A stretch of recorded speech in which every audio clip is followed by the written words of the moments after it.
Tanong, kaibigan, gusto mo ba makaranas ng mas maraming mabubuting pangyayari sa buhay mo? Mas maraming blessing? Kung sagot mo ay oo, makinig ka ng mabuti sa video na to kasi pag-usapan natin ang batas that rules the universe na kung susundin mo tong batas na to, sigurado ako, mas maraming mabubuting mangyayari sa buhay mo. Watch this and be blessed.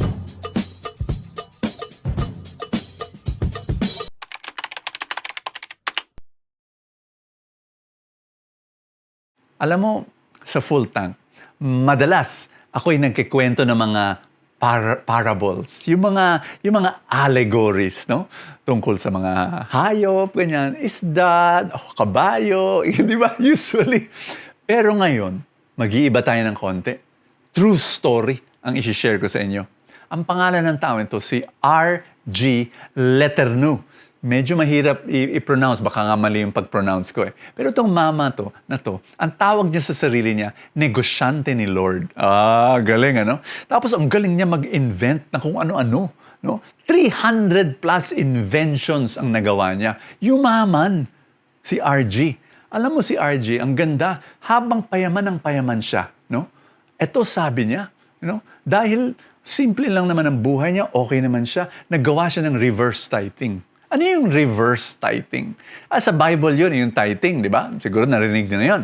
10% ng kinikita mo, binibigay mo kay Lord, 90% tinatago mo para sa sarili mo. Ha?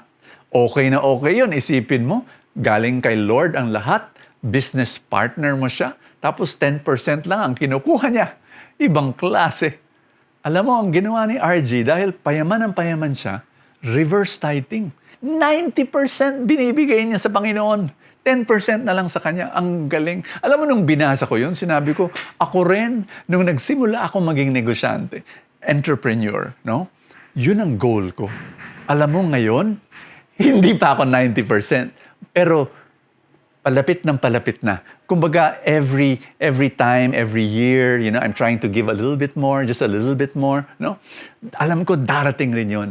At I'm telling you, dahil ginagawa ko yun, ang daming mga mabubuting nangyayari sa buhay ko. Ang daming blessings. Kapatid, hindi ko sinasabi wala akong problema, walang dumarating na problema. Maraming problema ang dumadagsa. Bakit? Kasi ang problems, that's the only way we grow.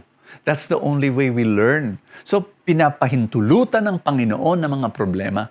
Pero sa kabila ng mga problema, ang mas marami ay ang blessings. Sobrang daming blessings. Bakit?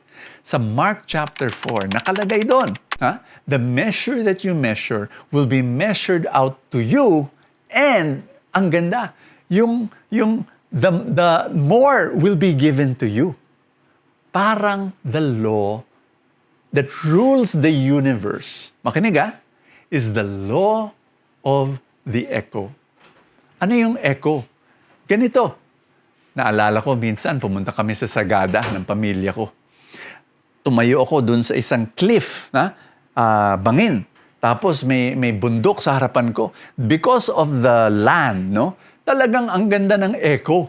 Ibig sabihin, yung anak ko, maliit pa lang nun. So, sinabi ko sa kanya, sumigaw ka ng good morning. Good morning! Ayun, may echo nga. Good morning.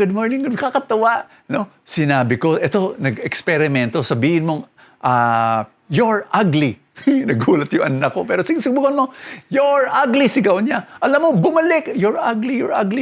Mas marami pa. Kaya sinabi, erase natin yun. Sabihin mo, you're wonderful, you're amazing, you're handsome, I love you. Ay, sumigaw siya. Ayun ang balik, ang daming balik. You're wonderful, you're amazing, I love you, you're handsome. Diba? Ang buhay ganon. Ano man ang ibibigay mo, bumabalik siya. Mas marami. Hindi lang minsan. Yan po ang tinuturo ng ating Panginoon. And I repeat, magkakaroon ka pa rin ng problema. Ganyan talaga ang buhay. That's the only way to grow. Pero, mas maraming blessings. Kaya ang importante, kailangan magbigay. And I'm going to be praying for you right now. I'm asking God to bless you in the name of the Father and of the Son and of the Holy Spirit. Panginoon, paki-bless mo yung kaibigan ko. Lord, sobrang bless mo pa siya para makapagbigay siya at give this person a generous heart. Lord, thank you. Thank you for every gift and grace that an opportunity that you are giving this person right now. In Jesus' name, amen and amen. In the name of the Father and of the Son and of the Holy Spirit, amen. Thank you so much. God bless you. Maraming salamat. I want you to know that yung mga full-time supporters ko, sobrang laki ng tulong nila sa ministry at sa mission. And kung gusto mo makatanggap ng full tank Saturday and full tank Sunday, become a full tank supporter. Yun ang aking pasasalamat sa kanila eh. May button dyan sa ilalim ng video sa Facebook nakalagay support now. Click that and you'll be able to become a full tank supporter. Maraming salamat. I will see you tomorrow.